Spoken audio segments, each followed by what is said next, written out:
Hello, and welcome to another edition of the Slumber Party Podcast. I am your co-host, Amanda Jewson. I am joined today with my best friend, life partner, life coach, part-time therapist that I don't pay, Liza.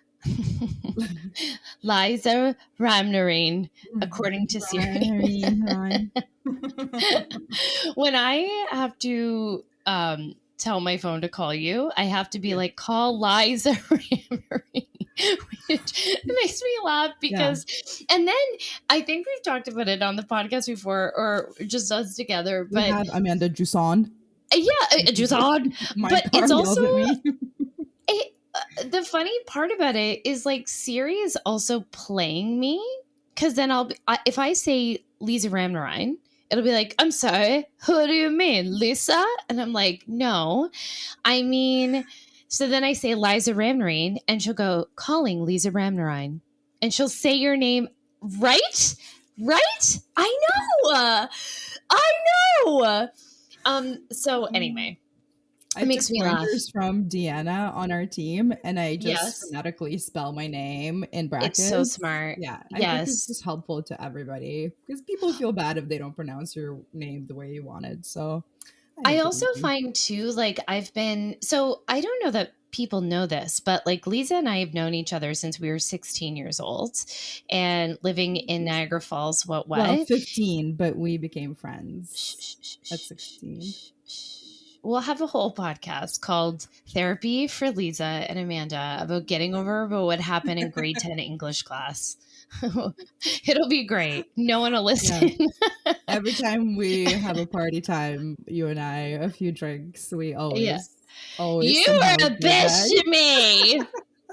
Well, you dated my best friend's boyfriend. You're like, they were broken up. It's amazing. Yeah. So why are we talking about that? Oh, yeah. No. Okay. What I was going to say about your name was that I've been reconnected with some Niagara Falls folks. And in high school, you went by Elizabeth. Yes. Or Elizaveta, which is the Russian version of your name. Yes. And so now it's like I've known you or like you've kind of gone by Liza since probably university. Yeah. And then I reinvented myself. You reinvented, but I think it wasn't though. It's what your mom called you. And it's that's what my name is in Russian. People don't exactly. Call you. It's like I had been around you that it wasn't like this big jump for me. It was like it was a step. It wasn't like, oh, I guess we're going by this. But for other people who haven't been around you, they're like, how's the Liza? Like no one knows what to do. How's Jacoba? How's that girl who's on your podcast? I'm like, Liza? Anyway, I was inspired by a TikTok video for today's episode topic, as I usually am. I actually loved, so this wonderful, lovely person on TikTok was like, you know what, tonight we tried sleep training, or we started to try sleep training. This is what we did. And she videoed herself kind of going through the steps with her baby and providing comfort and support. It was such a really great video. And then as I'm watching the video, I was like, oh, I would change that. And I would change that. And just little things, and not me being like, I would change that. It was like, oh, I wish I could find her to tell her this is how to make this easier for you. So then I stitched the video, and I only have like 3 minutes on those videos. I don't have a lot longer. And I was like, oh, I want to make this an episode because so many people will call and say we've tried things, or we're not having success, or you'll hear people on the internet say, I tried it, it doesn't work. And these are some of the reasons why it might not work. And so I thought we would take today to kind of discuss that. We have discussed it. I've discussed it before with an actual client, or she wasn't a client, she was a follower, and we had a discussion on the podcast, and that was about her issue, but I thought we can get into a couple of specific issues. And I was going to use this TikTok video as as inspo, as they say, as the kids are saying now. Inspo. Yeah. Jumping off point. Got it. I don't know, it's like, just a side note, my husband is a lurker on TikTok. He's not a poster. He just lurks and consumes. But he's Nothing like wrong getting with into that. the lingo. Who does that? Where does that? I love that your videos that you're getting are about Dubsado. Sorry. I know. Yeah, I now I'm getting videos about the work software we use for billing and Oh my client gosh. tracking. So the software that we use just in Baby's Best Sleeper Company is called Dubsado, and Lisa's getting targeted videos for it. Last night I texted Amanda and said I'm getting Dubsado submarines. The submarine. I That know. is, I can't talk New about it for fear real. unlocked, right? Yeah, for sure. Someone tried to talk about it with me, and sorry for those, I don't know when you're listening to this. We're recording this on June 22nd. That Titanic submarine, literally, I'm claustrophobic, number one. I would never do that in my whole life if I was able to do it for free. Do you remember in Niagara Falls? No, you didn't. Okay. In grade 8, if you live in Niagara Falls, sorry, this is a sidetrack. We will get to the topic. If you live in Niagara Falls, at some point, one of your field trips will be taken to the Brock's Monument. Have you ever done this, Liza? No, I came the year after that. Yeah. Okay. Yeah, you did. So it's usually like, like grade 9 for you. Cause I was like, no, you came in grade 10, but that was my grade 10. So anyway, it was, you would go to Brock's Monument, and Brock's Monument is like a giant tower. And you go up, and like, it's to honor Sir Isaac Brock and blah, blah, blah. And part of the activities is going up the tower. And before you go up the tower, they say, like, if you have any claustrophobia, you should like be thoughtful. I have a lot of claustrophobia. And because when you get to the top of the tower, it's like you can't have too many people going up and down because you will get stuck. It's very narrow, and there's a lot of stairs, and you can't have like more than 2 people passing at a time. And if someone is passing, you have to be flat on the thing. We're talking like grade 8 students. So right. I literally, I did it, but I did not like it. And so that is the Brock Monument. Okay. That's the Brock's Monument.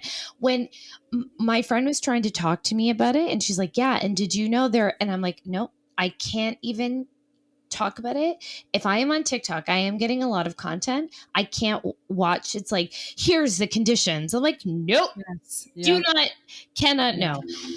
Anyway, so submarine content. It's intense. It's so intense. Yeah. Okay, so I'm headed to my TikTok right now. Purposely, this is part of the episode, and I want to use this video as kind of inspiration. So, this mom is sort of saying that, like, look, I tried sleep training. Now, the very first thing I saw in this video was use of the pacifier. So clients will say I'm sleep training, and then I look and the baby is using a pacifier. So people hate me when I talk about pacifiers, because I know that there are sleep consultants, and there are very famous American blonde sleep consultants. I just don't like mentioning names, that are very pacifier permissive. And what I would say is, if you tried sleep training with a pacifier and your baby sleeps, then you're probably actually not listening to this podcast episode right now. Or maybe you are. I'm not sure. But Charlotte was very attached to her pacifier, but she was amazing from a very, very young age. She was really good at putting it back in herself. And it didn't impact her sleep. It just never impacted anything for us. Yeah. Yes. That was a big thing, right? Like, I think you always encouraged me to let my kids suck their thumbs, and I think I would always watch for my babies to see if they were thumb suckers. But pacifiers were definitely in our life, but only because she was so good at Yeah. grabbing her little hand and putting it back in. Well, and really it doesn't really matter if it's working. And so remember that you're listening to this because sleep training isn't working. So if it's not Exactly. working and you have a younger baby especially who can't put their pacifier back in or hasn't learned yet or does well, falls out and screams until someone puts it in, I would say that that is probably a sleep association. Yeah. I always say, like, I'm not dropping any like hard truths. Like, the problems exist already. I'm not telling you to do anything, but like, if you are attempting sleep training and it isn't working and your baby is constantly dropping the pacifier, I would probably get rid of it. If your baby just uses a pacifier during the day to kind of live their life, then great.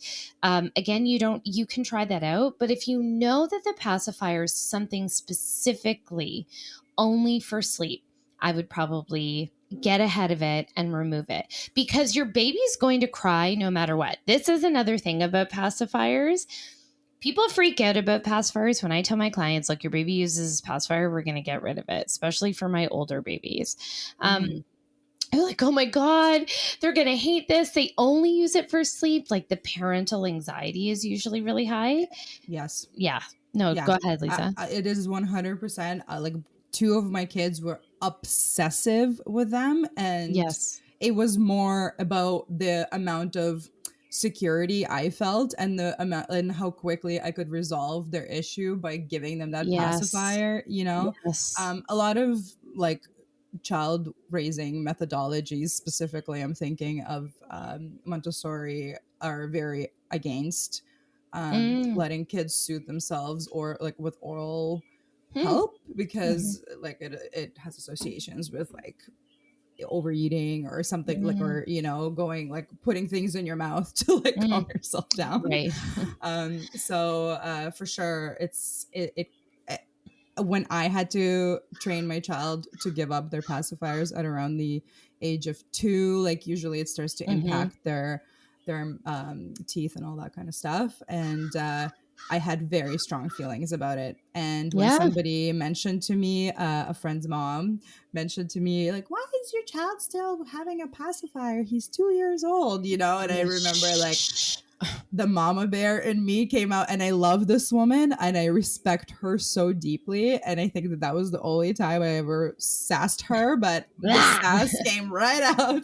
I was also pregnant, I would have to say. And I mean, is that but the reality is, sorry to finish my thought, is No. once the pacifier was pulled from both of my kids on day 2 or 3, it was as if they never existed. It really was. It was like the amount of anxiety I personally had and likely put onto my kids about this issue ended up resolving itself completely naturally. And it was just like, oh yeah, Totally. we're not pacifier people anymore.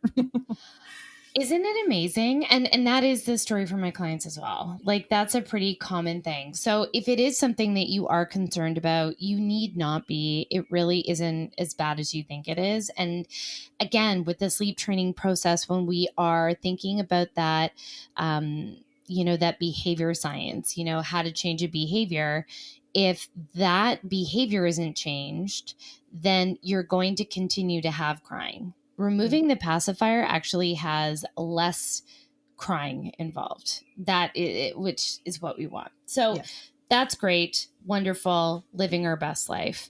And so when you are removing the pacifier, remind yourself that if you want to continue to use it during the day and about 20 minutes away from sleep, I think that'll be okay. These are some of the concerns. Number one, the obvious, baby can't put it back into their mouth on their own. The other concern is that pacifier babies tend to be crap nappers because they're using a pacifier to fall asleep. The pacifier falls out. In order for your baby to go back to sleep, they wake at their partial arousal, which they should. That's normal. And then they have to find the pacifier. Now, some babies can go, oh, and they're back down. But if you get that super alert, aware baby that's like, oh, I got to find my pacifier. Oh, there it is. Now they have to get from a partial arousal to a full arousal. Now they're fully awake, and that's risky business. Now it's up to them whether or not they want to go back to sleep. And kids are irrational. So they might be tired, but they're like, Mom, you're the best. Come get me. And so then, and the same goes for night wakings as well, right? Like if your baby has to get to full arousal and you're having those night wakings still, then that kind of answers your question. Yeah. Okay, so that was something I wanted to tell that mom. Number one, I don't even like saying mistakes because it's so judgy, and that's not my intention. The only other word is mistake, though. So what, or common pitfalls? Sure. Okay. Well, I've already named this episode. Gentle. I'll be very gentle. Okay. So, yes. So then the other thing that happened in this video, and this is why I love this mom so much. She's recording herself. Okay. Or it's probably her monitor. What a lovely human, but what an opportunity for me to help. So she says, I'm comforting and supporting. I'm going to get my demo baby. One sec, because I want to show this. So if you're listening to this, everybody, you can go on YouTube and you can watch me do what I'm about to do. This baby has caused so much trauma for some people watching online. Like, why are you doing that to the baby? Remember? Or like, that's not a real baby. I'm like, yeah. I can't believe we're writing that down.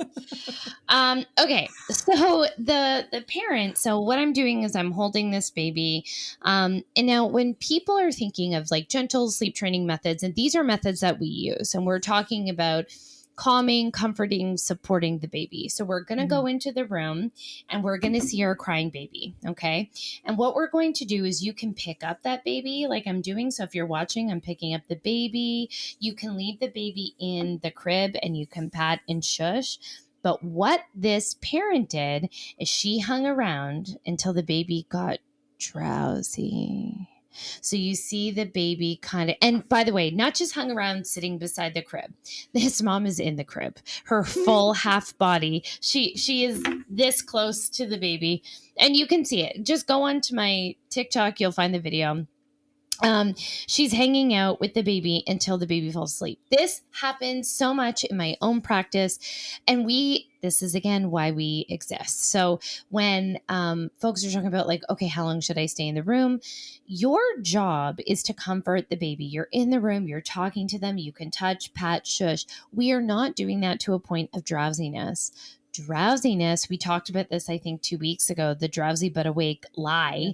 If you are sticking around until your baby gets to drowsy, your baby now will wake and expect mom to hang out directly right beside her face until she gets drowsy again. So I get why parents do this or see it as a win. So night one, mom's hanging out in the crib halfway, right? And before, mom might have been like, bouncing, patting, shushing, feeding. Now we don't have to do that. Now mom just has to lay in the crib. That seems like such a great progression.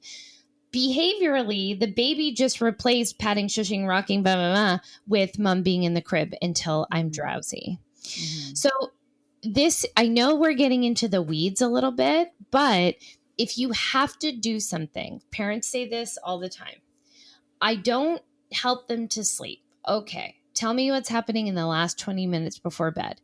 Well, we give them a bath. Then we read them a book. Then I feed them a bottle. Then I rock with them for a minute. Their eyes get heavy. And then I put them down and I leave. And I give them a pacifier. It's like, oh, there's like 8 helps. So if anything you're doing to get your baby to like drowsy, heavy eyelids, that is help to sleep. Okay. So for this mom, it was laying halfway in the bed. But for many of you, I'm going to advise like a check to let your baby know that they're okay. Repeat. Can you hear that, Liza? Yes. Yeah. Sorry. I was like, hey, Liza, can you hear my like pool motor running? She's like, no, but I live in the suburbs and we have a million trees and we have a bird feeder. So we have all different types of birds, including this crow. The crow. The The crow's crow? letting the other crows know the weather is coming. Yeah, or they're like, hey, this bitch is doing a podcast and we should be outside. I am Um, actually obsessed with crows, and I have oh, a lifelong dream, and my family knows about this, about training a crow to bring me gifts while I leave it food. wow. Well, guys, you've heard it here first. This is a revelation for me and for all of us together. Wow. Okay. I didn't know this about you. And No, I'm here, coming over. Liza, I don't know if you understood or understand the level of crows that we would have in Australia. Like, Oh we're yeah. talking in Australia, the sun would come up at like 5 o'clock in the morning, and they did that, but with an Australian accent. So they would go, caw, caw, caw, Nar. 5 a.m. Yeah, exactly. I'll send you a video after. But we would wake up to that. Or like I'd be teaching in Australia, I'd be giving a lesson, and the girls would be going, ah, like right outside. And the kids would be like, I can't hear you. So you would have loved the Australian crows. Okay. So that was, mistake number 2. Now, mistake number 3, and you said this at the beginning, Liza, and I'm like, don't forget. So this is a top 3. This is the third biggest mistake. Now, anyone who's followed me for a while, you will know that I do not advise publicly on night feedings because it is a personal decision. Some babies need night feedings, some babies don't. The babies that do not need a night feeding will let you know by a lack of success in sleep training. Okay. And this is, don't take away your baby's feedings without talking to your doctor or professional first. Okay. So in this video, the last thing the mom does is she says, okay, I tried to lay with her, but that didn't work. That was her language. So I try to feed because that can work sometimes. That is a perfect example of the misunderstanding of what we are doing in sleep training. We are not trying to do anything that works. If we do something and it works, we are assisting our babies to sleep. So it's not the success of the intervention. It's not the success of whether or not a feed works or not. It's that the baby needs to find something not external that works, whether that's thumb sucking, rolling, they'll do lots of some babies will nuzzle themselves into a corner. Nora, my youngest, would like play with her hair, make little circles. It was really cute. So, I would say that,